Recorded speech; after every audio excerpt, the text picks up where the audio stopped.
Hi, everyone, and welcome to the End of Life Journey and Beyond, the Sands of Time. My name is Lisa Strahs-Lorenc, and I'm a bereavement specialist. And hi, Susan. Always good to see you. Hi, Lisa. Wonderful to see you. My name is Susan Capurso. I'm an end-of-life doula and legacy specialist and co-creator of this wonderful channel. We were talking about it recently and hope that some of our videos are at least offering some people value during their end-of-life challenge, whether it's before, during, or after. So if you like our videos, please share with a friend who may need it the most. Today we're talking about an odd subject that you don't hear too much about, but Lisa and I were talking about it recently, and it is pertinent to those of us that are grieving. So, grief can make even the simplest of tasks seem overwhelming. We all know that. And it's not uncommon for grief to affect our physical and our mental well-being. We know this too, right? Yes. Including, though, being susceptible to different types of accidents. And we don't often talk about that. And we're not just talking about a car accident, we're talking about everyday accidents. So this is something that we don't usually have in conversation with the people in our lives or think about, but it's important to be aware of. So today, Lisa and I would like to first talk a little bit about how grief can make us more accident prone, of course, and then how to be more mindful in reducing the risks of accidents that we have during the time we're grieving. And I know, Lisa, I know you've thought about it this week, and so have I. And I have a couple examples right off the top of my head that caused me to almost have an accident. And one, I did have a bad accident, and it wasn't a car accident. So first, welcome. Let's talk about the topic, and then I'll add some of those in a little while. Yeah. So people do know this thing called brain fog and how grieving seems to get people confused. They can't remember things and they're just they're, they're really frustrated and they say, "What's going on with me?" And think about it. If your life is now trying to just survive and every day trying to get up and make it a new day, it is hard. Your whole body is trying to cope. Really, it's trying to cope. It's the And so, strangest thing, right? strangest. Because unless you've experienced this, and usually you won't experience it with a loss that's outside of your circles, right? A friend that maybe you'd go to the service for the family just to offer your condolences. It's a closer loss. It is. And that feeling, I never knew what that was until my husband. I was very lucky in my life not to have a lot of grief growing up and during my even my older years. But it's there and it's the strangest, hardest brain fog Yeah. that you go through, Yeah. right? You know what? I call it a yin yang. It's like your balance, your whole balance of who you are and what you do, everything about you is all off. That's what it Yeah, is. It's all off. So that black and white thing that you see, the yin yang thing, it just doesn't mesh anymore. right. So it affects every part of us, including our bodies. We're just not aware. We're trying to cope and trying to move on as best we can day by day. And it's very challenging. So the falling that people keep talking about, you're just not aware.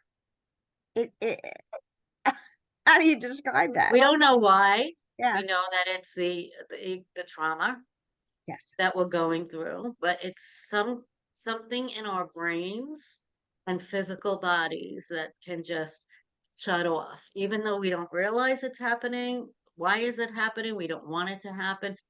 One of the big things I think about, I had to go back to work after my husband passed, probably within 3 weeks. Yeah, it was pretty early. I had to go back to work right away. And I'll never forget, my workday was so busy and crazy, and it's time to leave and go home. And I get my bag and I'm carrying a laptop and something else. And Every day when I walked out those spiraling doors out of my building, I worked for corporate at the time. There's a big overhang that I had to walk through before you get to the garage. And every day it was a habit for me to pick up my phone and say, "Hey, what do we have for dinner? How was your day? I'm just getting on the road and I'll see you in a little while." Well, on this particular day, I picked up the phone and called Jim. Mm, What? mm. There's no Jim to call. And I didn't realize it until after the phone's ringing and his voicemail came on, and then it hit me. Wow. So these are the kinds of brain fog that we're talking about. I don't know why that happened to me or why these things were happening. And the second, I want to talk about cars, right? Cars are a big thing. It's a weapon. It's our vehicles. And the second time this happened, it was about a year and a half later. And I left the same office and I'm in the same car. And now I'm driving, getting on Meadowbrook Parkway, at 5 o'clock during that time. And it's dark though, because it was December. And the phone rings and I hit the on in my phone. And it's my sister-in-law who told me that my mother just passed away. Oh, wow. Now, what I should have done, but you're not Mm, thinking mm, clearly. This is the mm. thing. I should have just found a place to pull over. Yeah. But Wow. instead you're driving and you're shaking. And I'm thinking about the loss of my husband and we put ourselves in jeopardy. So, but it's not just car accidents, Yeah. as we'll talk about here, many other things. Wow. But these are tough things that happen when we least expect them, right? Yes. Yes. And our bodies too. I'll tell you something. After my father died of his massive coronary, I remember my mother and I kept saying that we felt really heaviness in our chest and we thought we were having heart attacks, both of us. Um, it seemed really real to us, I'll tell you. Sure. Anxiety is real. Anxiety attacks are real. Yeah. We know this. And we have a strange way of being able to increase that stress level to where we can't handle it and make ourselves physically sick. That's why people say to you all the time, okay, breathe, Yes, take a walk. You have to find time to care for yourself because stress kills people too. it You does. know, It yeah, does. And people do get sick actually afterwards as well. Many people get illnesses and all because of that stress. Your body is now more vulnerable to that. that's right. That's Yeah. right. And it's not just car accidents, Lisa. It was months later, and my son asked me to make him a sandwich because you make it better than I do, he said. Really? Okay. So the bread that I was going to use for him is in my freezer. So I take the bread out and I get a big butcher knife out and I put it between the two slices of bread and I'm trying to pry them apart. And you're not thinking clearly. And that knife not only went through the bread, but went through my finger. Oh, There was so oh, much blood in my kitchen, oh, on towels, cabinets, the floor, and I'm screaming. And my boys came running and they were right on point. They didn't wait to even call an ambulance. They wrapped me and took me to the emergency room. But that I can relate to. I wasn't thinking clearly. yeah, You yeah, have that kind of brain fog. So that's it's right. lack of focus. And the grief can cloud your thoughts and make it difficult to concentrate on anything, whether it be slicing bread or reading a book. You can't pay attention to reading a Yes, book quite like you did before because you're not absorbing anything that you're reading, yes, yes, right? We've all gone yes, through that, not necessarily from grieving even, yeah, yeah. but that's what Grief is happens. overwhelming. It encompasses everything and every part of your being.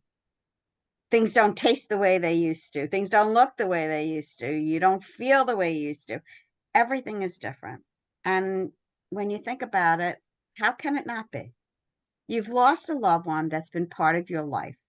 Your whole life has focused on how that is together, how you go about your day together, everything. And now, no matter how prepared you were, no matter what, is going on, now all of a sudden it's not. It's not the same. And it'll never be the same again. And now And you have it's to, shaken you to your core, to your very inner core.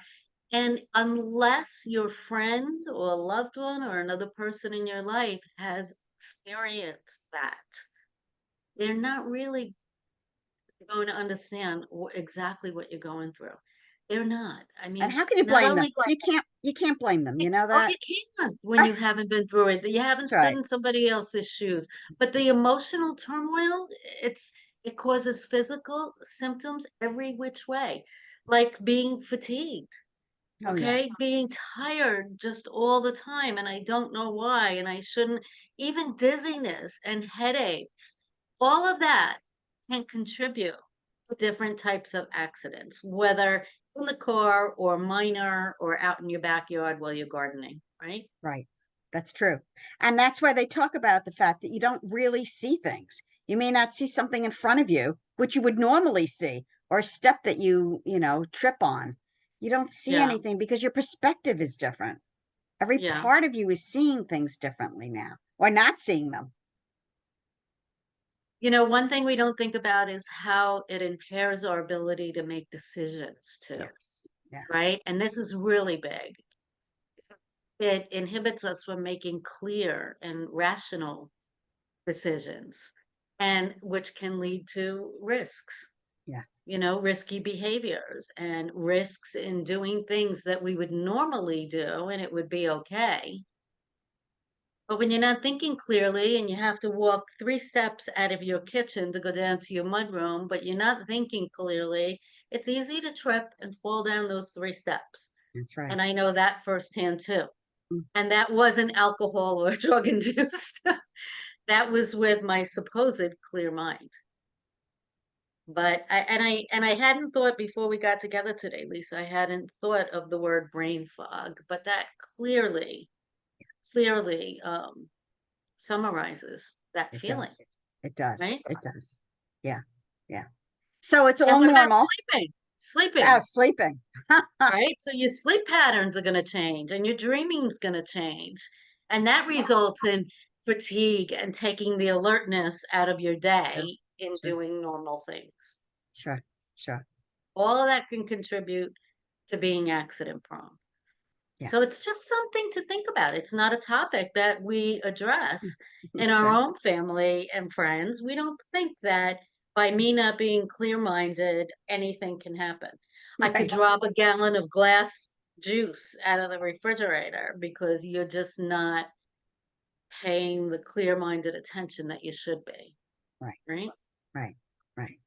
So part of it is slowing down. Yep. Part of it is allowing yourself the time that you need to just be and not put extra strain and extra, you know, uh, pressure on Be yourself gentle. and Be on your. gentle. That's right. Be gentle. Be We kind to talk yourself. about that, but You do. another thing though is it's very easy to have a drink of wine. Very easy now, or any type of alcohol, or any kind of tranquilizer, or because you want to get through, you want to numb the pain. Right. But just remember that Mm. it's very easy too to say, I'm going to run up to the store to get something. And driving under the influence Mhm. of any alcohol or drugs is Mm. a Mm. really great way right now to be accident prone Yeah. when you're grieving, right? Anytime, of course, Sure. but Sure. I needed to throw that in during this time. Sure. Yeah. So really not putting yourself in positions, and trying to step back somehow and say, do I really need to do this now? Or does this really have to happen? Or, give yourself a break and some time. What about I think of sometimes with women, but especially men.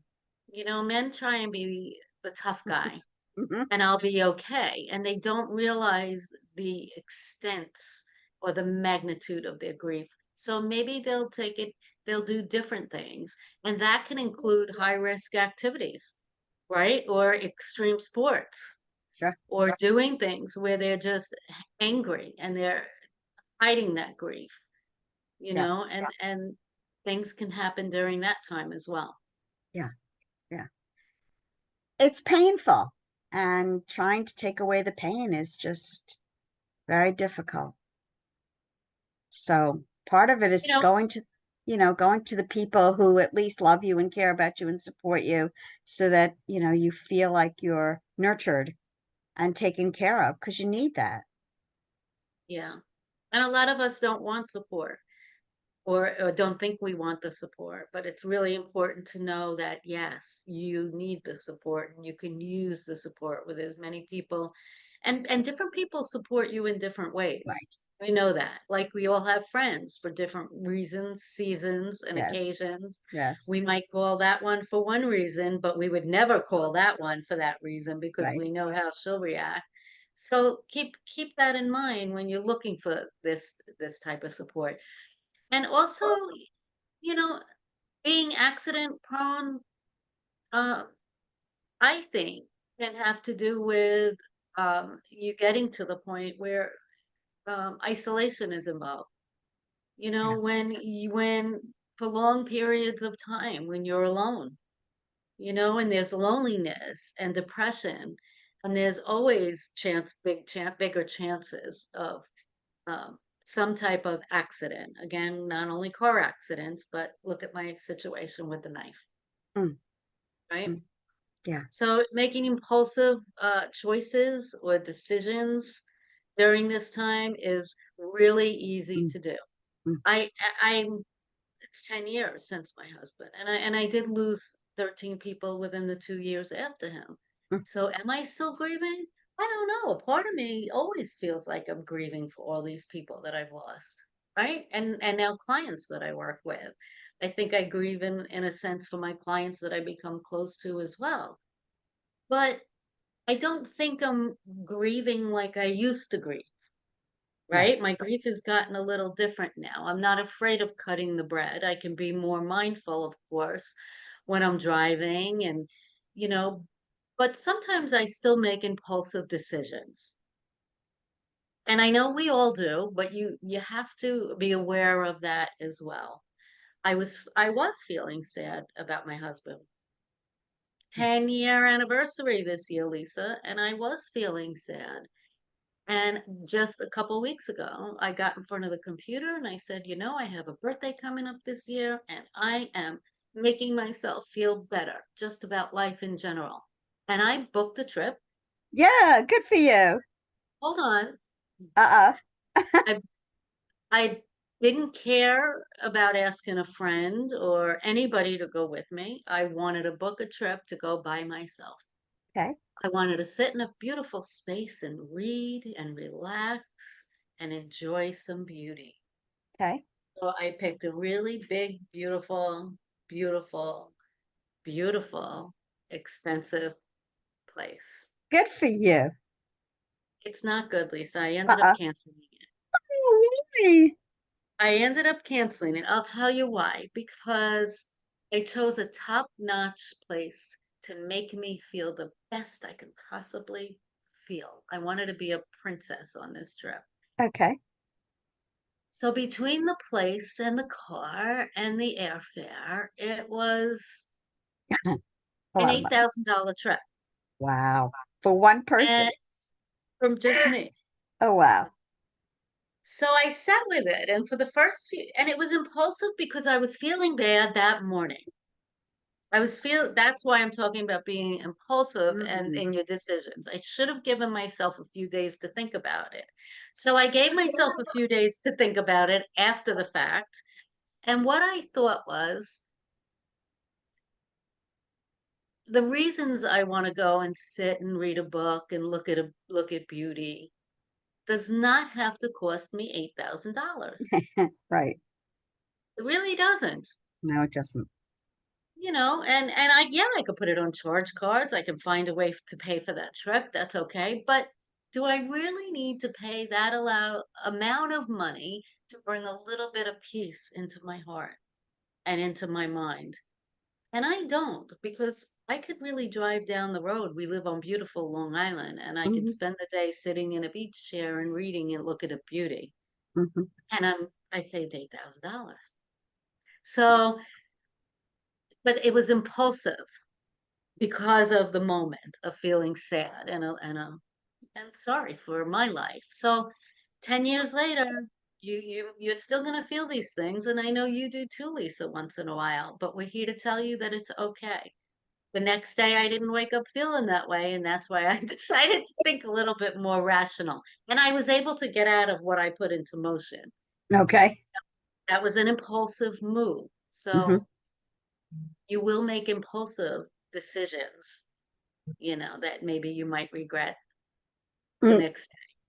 So I just wanted to bring that up too, because it's so long late, it's 10 years later,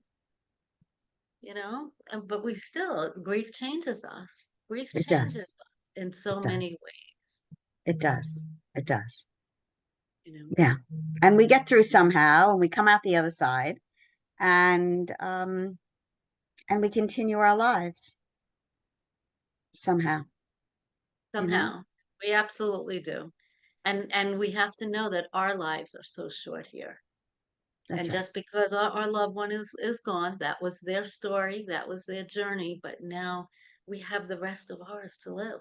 That's right. And yeah, we can live it under the blankets and with the pillow over our head and not get out of bed till 4 in the afternoon, if that's the way you want to live out your life. Hmm. Hmm. In the meantime, when you're suffering from this horrible, challenging, overwhelming feeling of grief, be careful.